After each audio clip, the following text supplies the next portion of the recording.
Good morning.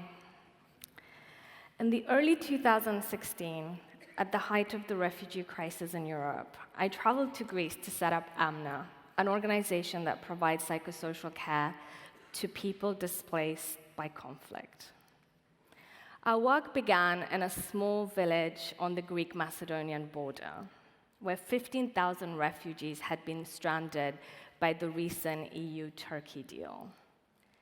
Children and families were stuck with nowhere to go. The camp looked as if it had sprouted overnight from nowhere. There were no facilities. People burned garbage to keep warm, and every small task, from having a shower to making a meal, was an ordeal for the people who had ended up there. Our aim was to set up a safe space. We weren't offering anything other than a listening ear. We set up a tent, and outside we put a simple sign, an invitation to come in and talk to us if that's what they wanted to do. On our first day, I held my breath. I wasn't sure if people would come in, given they had so much to deal with. But to my surprise, they did. First, it was a few men, then children, then families. People came from morning to dusk, sitting in a circle and talking, sharing intimate parts of their lives with us and with the group. There were stories of loss and nightmarish violence. And there were stories of courage and of the extraordinary human capacity to endure the worst of things and come out on the other side capable of joy and of compassion. Day after day, people came and shared the reason they had left their homes, the moment it had all become untenable. Sometimes it was the threat of violence, violence nearing, and the fear of losing someone that you love. Sometimes it was because that's what had already happened. But it was almost never a calculated decision. People had been caught up in situations where ordinary life was made impossible. And as they talked, in the simple act of witnessing another human being's pain, something would shift, and we would all feel a little lighter. Suffering, though acute, was shared and validated and cared for in our little community. In the evenings, I would pack up and go back to my hotel room and switch on the news. And a very different story about the same people would be on display. The news channels played stories that made people afraid of the new arrivals. Politicians talked about swarms of immigrants invading Europe, a conspiracy to displace European culture.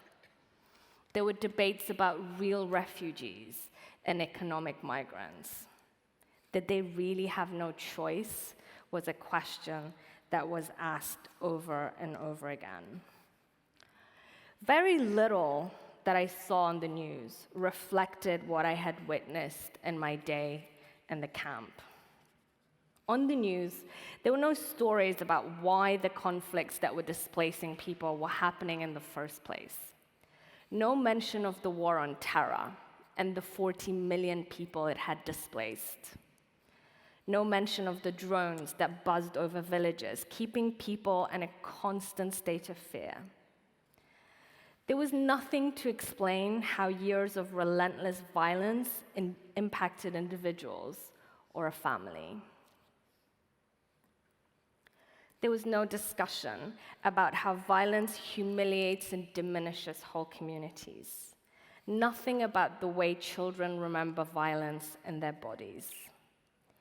It frightened me to see how distant and disconnected the reality of the refugees that I worked with was from the communities where they were seeking sanctuary. There were no shared stories, no shared understanding about what was happening. Yet I knew from my own life, my own experience of displacement, that most people when confronted with the reality of what had made my family leave our home, responded with understanding. When I felt safe enough to share my story, I saw the difference it made in people's perception. When I told them why we had left Afghanistan, they understood the reasons why my parents had made the difficult choice to take their 5 children on a 4-year journey to find safety.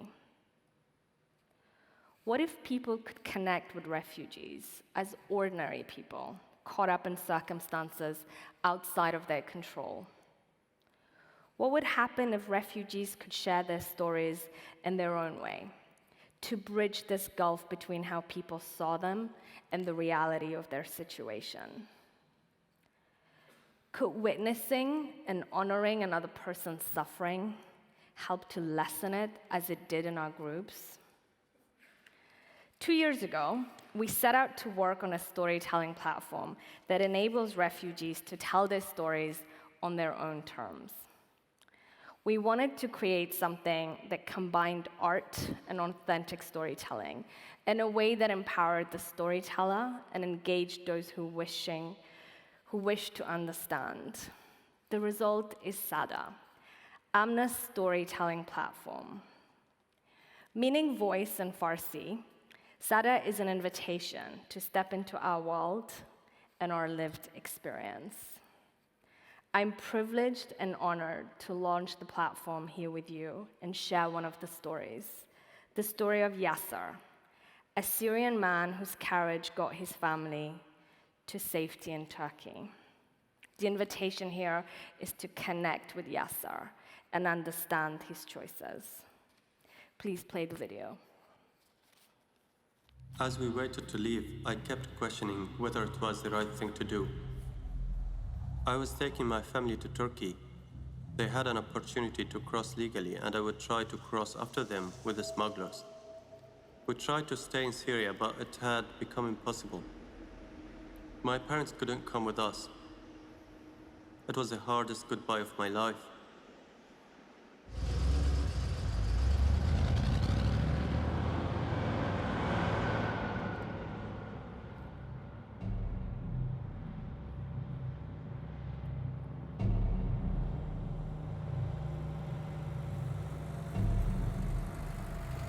The lack of space and bumpy road made my kids uncomfortable, but it distracted them from the danger.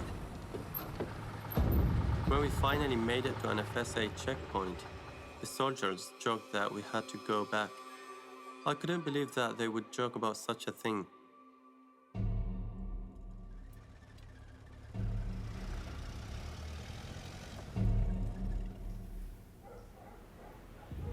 Even though the area we had arrived in was considered safe, there were still airstrikes.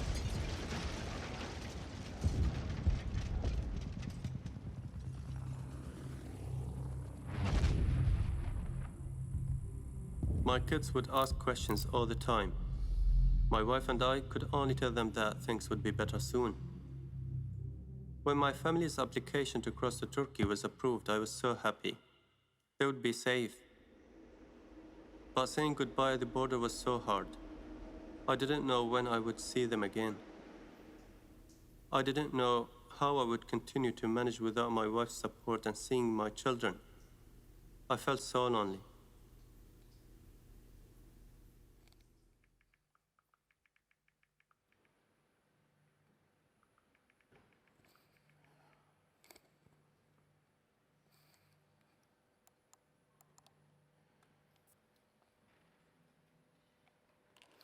In